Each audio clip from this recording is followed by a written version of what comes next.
दोस्तों आज का जो क्लास है वो सेमीकंडक्टर पे बेस्ड है। बहुत ही खास डिवाइस के विषय में हम लोग आज के इस वीडियो में देखने वाले हैं। जैसा कि दोस्तों हमको पता है कि इसमें एक ऑसिलेटर नामक एक टॉपिक है, वो आपके लेसन से बहुत ज़्यादा मोस्ट बन जाता है, क्योंकि कितनी बार ये आपके एग्जाम में पूछा गया है। ठीक है, क्योंकि यहाँ पे हम लोग जानते हैं जो हमारा एनपीएन पीएनपी जो ट्रांजिस्टर बनते हैं उनका यूज इसके माध्यम से किया जाता है। ठीक, तो इसीलिए यह टॉपिक जो होता है आपके लिए बहुत ज़्यादा खास हो जाता है। अब यहाँ पे सबसे पहले मैं आपको बताऊं कि ये एक्चुअल में क्या चीज़ है। आपने देखा होगा टॉपिक में, इसी में आपको मिलता क्या है, ट्रांजिस्टर का उपयोग ऑसिलेटर के रूप में। ऑसिलेटर मतलब दोलित्र।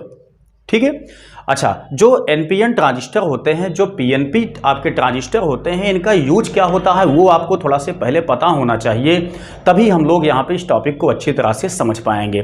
दोस्तों इसका काम होता है पावर को एम्पलीफाई करना, मीन्स वोल्टेज लेवल या जो धारा लेवल होता है या जो फ्रीक्वेंसी होती है या जो भी सिग्नल इनको दिए जाते हैं, यह उस सिग्नल को कंटिन्यूअस बनाए रखने में मदद करते हैं। इसीलिए यहाँ पे ट्रांजिस्टर की खोज से आपका जो कम्युनिकेशन सिस्टम है वो काफ़ी ज़्यादा स्टेबल हो गया है। अब हम लोग देखेंगे कि यहाँ पे एनपीएन ट्रांजिस्टर, जैसा कि आप लोग देख सकते हैं यहाँ पे ये आपका एनपीएन ट्रांजिस्टर है। ठीक है, एनपीएन ट्रांजिस्टर का दोस्तों यहाँ पे यूज करके बनाया गया है एक ऑसिलेटर, मतलब एक दोलित्र। ठीक है, अब दोलित्र जो है वो कैसे क्या काम करता है उसको हम लोग यहाँ पे समझने वाले हैं। इसका वर्किंग दोस्तों बहुत ज़्यादा पूछा जाता है आपके एग्जाम में। तो देखिए, इसको समझने के लिए आपको सबसे पहले एक विशेष बात को समझना पड़ेगा। वो क्या है कि दोस्तों हम लोग जानते हैं F इक्वल होता है 1/2 पाई √LC। ये आप लोगों ने पढ़ा होगा प्रत्यावर्ती धारा वोल्टेज में। ठीक है, जो हमारे घर में उपयोग की जाती है आपकी एसी सप्लाई की जो फ्रीक्वेंसी होती है वो आपकी इसी से निकाली जाती है। अब देखिए, ये जो है एलसी सर्किट के लिए ये फ्रीक्वेंसी आपकी फॉलो होती है। एलसी का मतलब क्या होता है दोस्तों, जैसे एल का मतलब क्या है, कहीं पे कुंडली लगाई गई है। सी का मतलब क्या है, उसी के साथ में कैपेसिटर भी लगाया गया है। मतलब एक ऐसी सर्किट हमारे पास अवेलेबल है जिसमें कुंडली भी लगाई गई है, कैपेसिटर भी लगाया गया है। ठीक है, तो ऐसे सर्किट को कहते हैं एलसी सर्किट। तो एलसी सर्किट जो होता है वो दोलन को बनाता है, दोलन को उत्पन्न करता है। अब देखिए, जो दोलन उत्पन्न होता है उसकी फ्रीक्वेंसी इसी के हिसाब से बनती है। तो यहाँ पे जो दोलन उत्पन्न होता है उसकी जो मतलब जो उसका जो आयाम होता है, जो उसकी ऊर्जा होती है, वो कंटिन्यू घटती चली जाती है। इस वजह से होता क्या है कि जब ऊर्जा इसकी कंटिन्यू घट जाती है तो इसके द्वारा जो भी सिग्नल जनरेट किया जाता है वह सिग्नल ज़्यादा दूरी तक नहीं चल पाता है।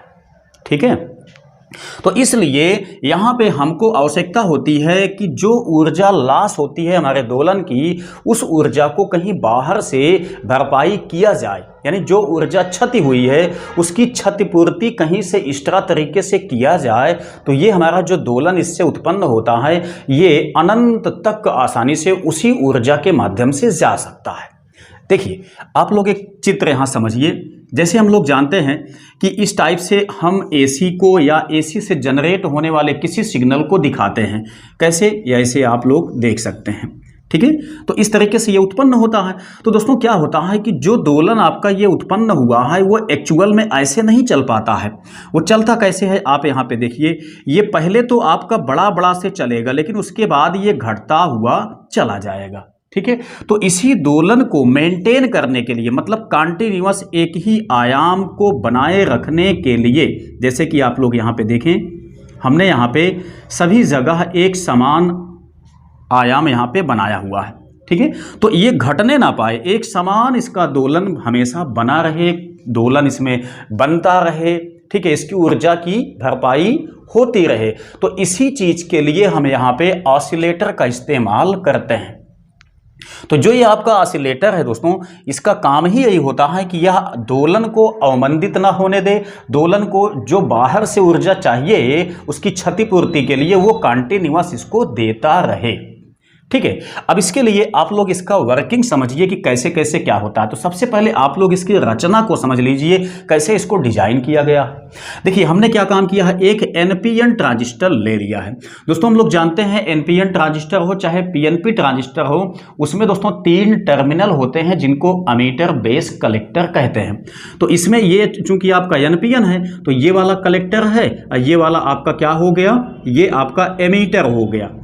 ठीक है, ध्यान दीजिएगा, ये आपका एमीटर हो गया। जो ये है दोस्तों ये क्या है, बेस है। ठीक, एमीटर बेस कलेक्टर 3 होते हैं।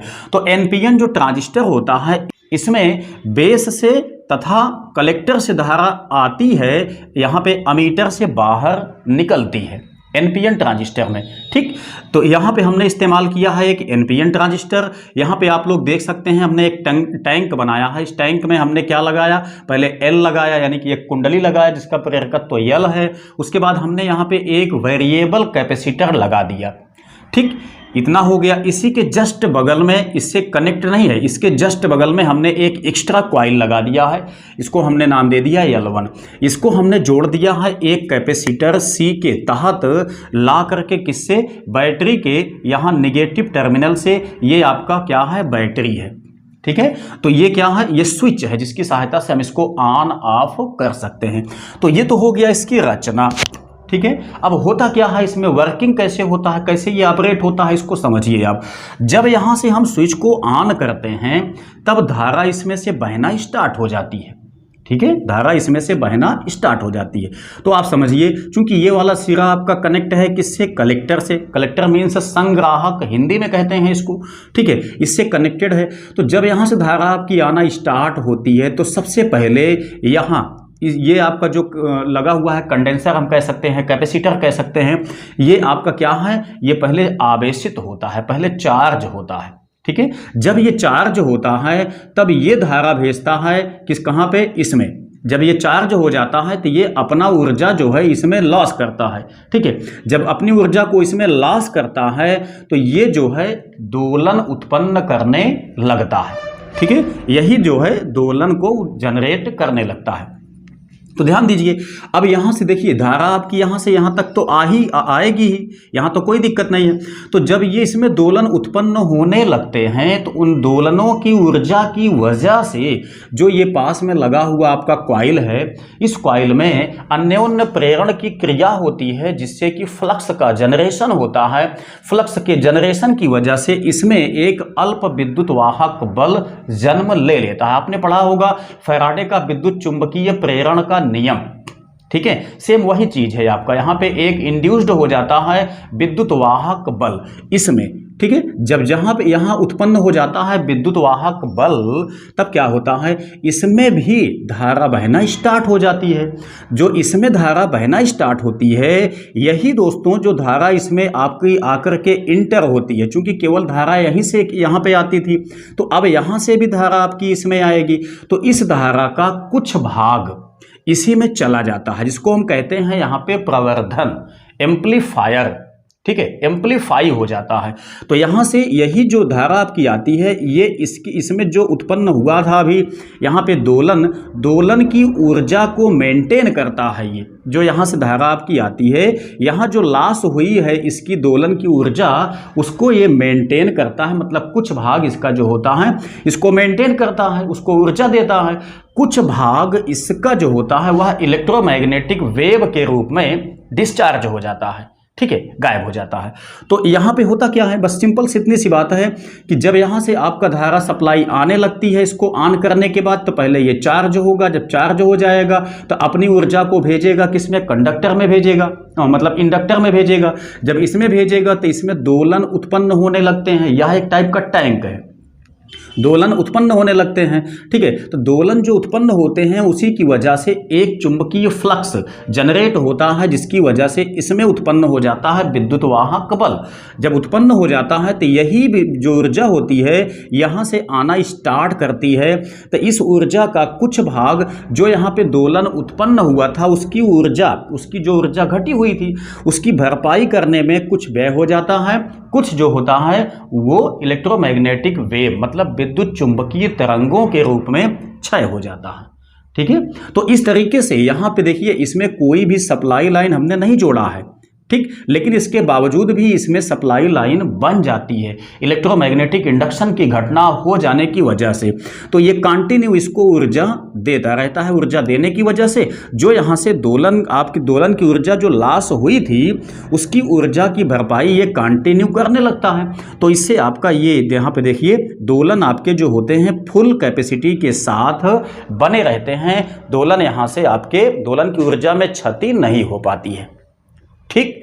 तो इतना सा ही केवल मैटर है इसका बेसिक तरीके से कि ये ऑसिलेटर की भांति ट्रांजिस्टर आपका कैसे काम करता है, ठीक है, जो कि हमने देख लिया कि यहाँ की ऊर्जा इसमें फिर से इंटर हो जाती है, जिसकी वजह से यहाँ जो ऊर्जा लॉस होती है उसकी भरपाई कंटिन्यू होता रहता है, ठीक है। तो ये दोस्तों बेसिक टाइप का था। अगर आपने इसको अच्छी तरह से देखा है तो उम्मीद करते हैं बहुत आसानी से आप इसको समझ गए होंगे। सर्किटें हैं, ठीक है, तो ये सर्किटें जो होती हैं जब तक हम इनके बेस को नहीं पकड़ते हैं तब तक ये जो है हमसे काफ़ी दूर पे रहती हैं, ठीक है, हमारे समझ में नहीं आता है, क्योंकि धारा हमको दिखाई नहीं देती है, इलेक्ट्रॉन हमको दिखाई नहीं देते हैं, इनको हमें समझना पड़ता है, ठीक। तो इस तरीके से इसका जो ऑपरेटिंग सिस्टम था वो हमने आपको बताने की कोशिश किया। उम्मीद करते हैं कि अब आप लोग इसको आसानी से समझ गए होंगे। तो चलिए मिलते हैं नेक्स्ट वीडियो में। जय हिंद।